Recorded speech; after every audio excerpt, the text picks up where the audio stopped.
Tongo es un método creado por profes para profes que a través del pensamiento creativo agiliza el proceso de diseño de sesiones educativas, asegurando la conexión entre el saber hacer y el saber ser, entre esas habilidades técnicas, ese contenido académico y esas otras habilidades socioemocionales que nosotros también sabemos necesitamos desarrollar en los estudiantes, fomentando el aprendizaje significativo y duradero. Durante el proceso de entrenamiento en el método Tongo, estamos inspirados en una anatomía que empieza en el aprendizaje significativo, en la comprensión de qué son las competencias, para luego entrar a reconocer la metáfora como ese método guía que nos puede ayudar a encontrar las conexiones.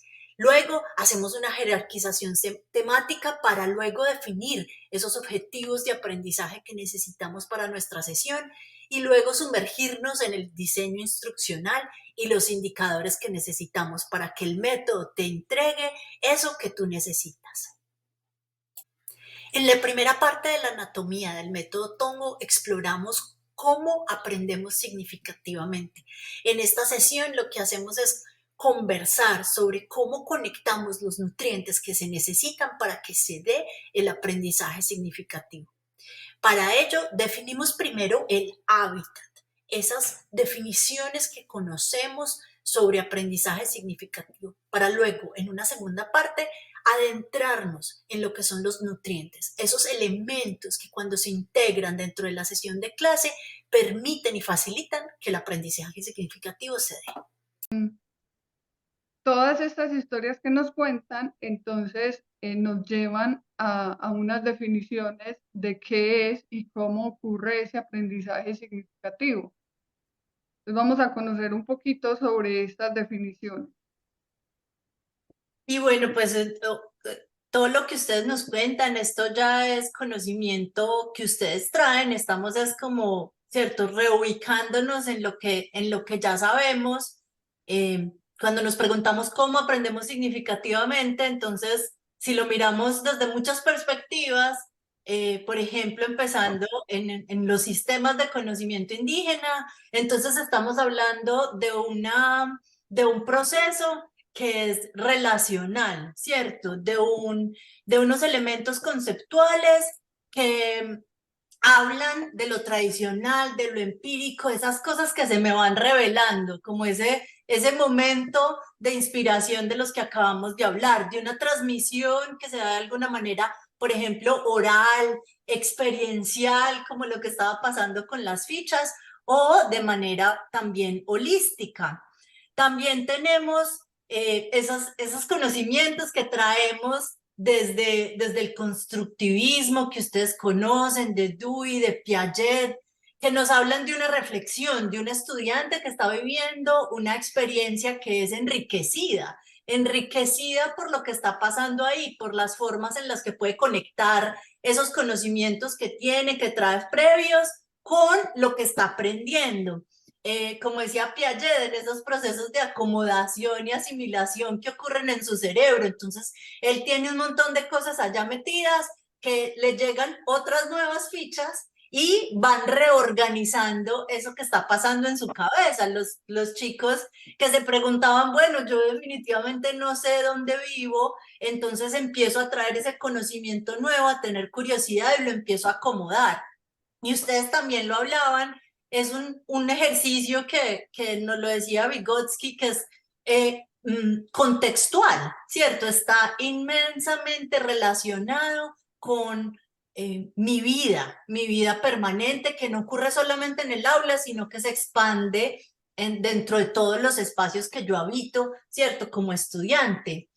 Y finalmente, queríamos traer a colación también el tema de las pedagogías críticas y lo que nos habla Freire, que habla que la experiencia que ocurre en el aula tiene un poder transformador. Es tan transformador que un estudiante decide tatuarse algo. Yo les cuento que yo también, como el estudiante, alguna vez tuve un aprendizaje tan importante dentro de un aula que también me tatué la frase y era poéticamente Abito, que hablaba de cómo vivimos en ese mundo, porque eso me causó una impresión tan grande tener esa revelación que me lo quise dejar para siempre como el estudiante y vivir siempre en el día. Y esas pedagogías críticas nos están hablando de una experiencia estética que lo que habla es de cómo vemos y sentimos el mundo.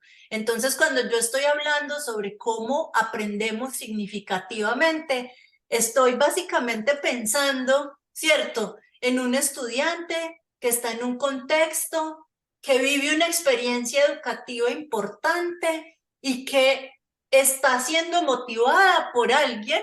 Ahí lo hemos nombrado el facilitador, pero en este caso son ustedes, ¿cierto? Los docentes que están entrando en contacto con los estudiantes todo el tiempo y siendo, digamos que los catalizadores de esta experiencia. Y empezamos ahí a ver cómo por eso nosotros usamos esa metáfora del hábitat que permite, el espacio de aprendizaje es ese hábitat que permite cuidar del cuerpo. La profe que nos contaba la historia sobre la curiosidad sobre cómo ubicarse, quizás uno no diría, ay, ubicarme es precisamente cuidar de mi cuerpo, pero en realidad sí, si yo sé cómo llegar a mi casa, si yo sé cómo ir a los espacios, empiezo a crear esas otras competencias, ese saber del ser que también empieza a hablar de la formación integral. Y por eso el aprendizaje significativo es tan importante y todos estamos, digamos que, en congruencia con él. Decía Piaget, un conejo que come col no se convierte en col. La col se convierte en conejo. Eso es la asimilación. Psicológicamente es la misma cosa. Entonces ahí nos da como esa entradita.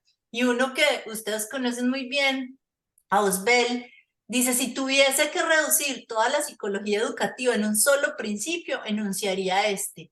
El factor más importante que influye en el aprendizaje es lo que el alumno ya sabe.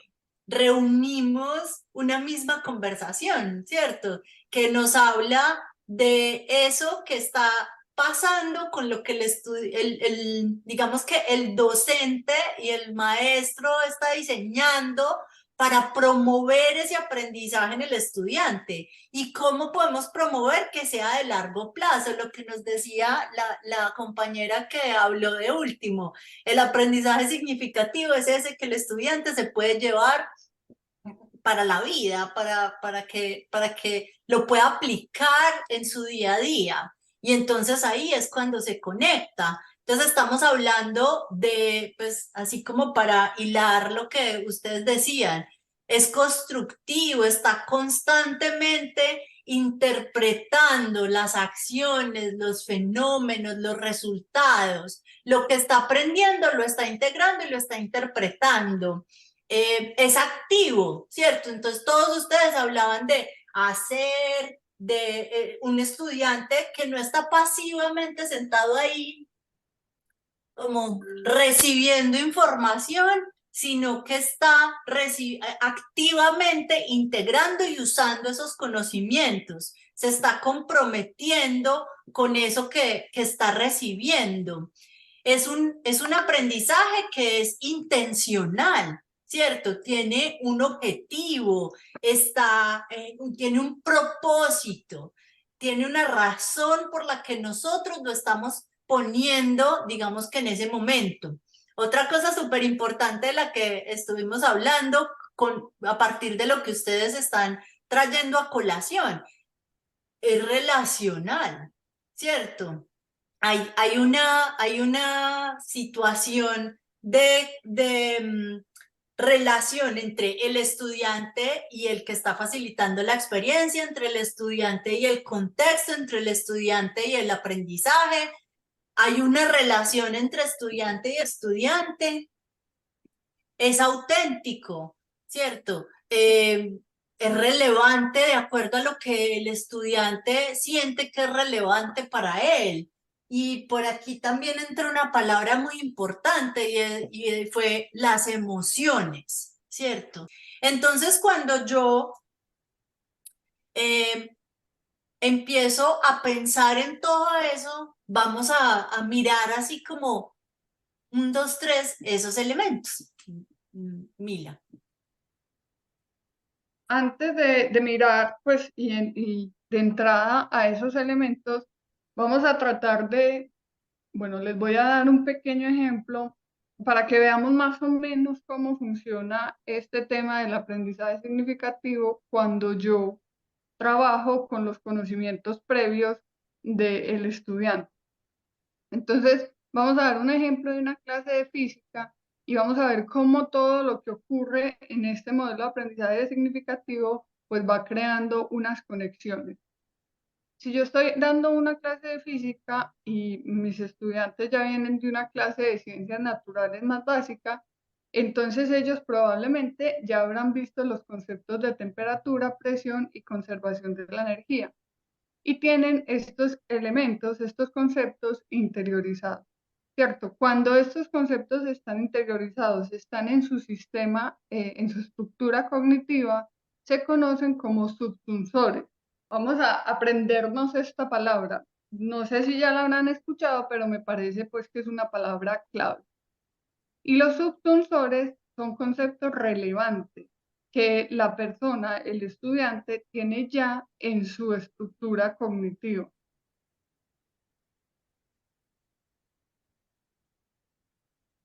Yo cojo esos subtensores, los conecto y en el momento en que los conecto, puedo llevarlos a otros conocimientos, a otros conceptos. En este caso, esa temperatura, presión y conservación de la energía las conecto y puedo empezar a hablar de temas como termodinámica, turbinas y máquinas térmicas, que son conceptos que van a coger esos conceptos previos para poder alimentarse, para poder modificar. Entonces, lo que pasa es que se van a modificar y se van a ampliar los conceptos previos, ¿cierto? Esos subtensores previos se modifican y se amplían y se crean nuevos subtensores. En un principio, el estudiante tenía unos conceptos integrados en su estructura cognitiva, que es lo que llamamos subtensores, que eran la temperatura, la presión y la conservación de la energía. Yo tomo esos conocimientos, trabajo con ellos, los modifico, los amplío y creo nuevos subtensores, que en este caso son la termodinámica, las turbinas y las máquinas térmicas. ¿Y qué ocurre después? Todo este sistema crece. Cuando todo este sistema crece, entonces todos esos conceptos que yo tengo, temperatura, conservación de la energía, presión, máquinas térmicas, termodinámica y turbina, me van a llevar a poder trabajar en otros temas. Ya puedo, por ejemplo, empezar a hablar de la segunda ley de la termodinámica o empezar a hablar de entropía o de mil cosas que tienen que ver con la física. ¿Cómo pasamos de unos conocimientos previos, que era temperatura, conservación de la energía y presión, que eran los subtensores iniciales, los llevamos a otros conceptos, los integramos en el estudiante, creamos nuevos subtensores, crece el sistema y así yo me voy yendo, ¿cierto? Esa es la importancia de tomar los conocimientos previos. Isa nos va a contar sobre los elementos que tiene el aprendizaje significativo.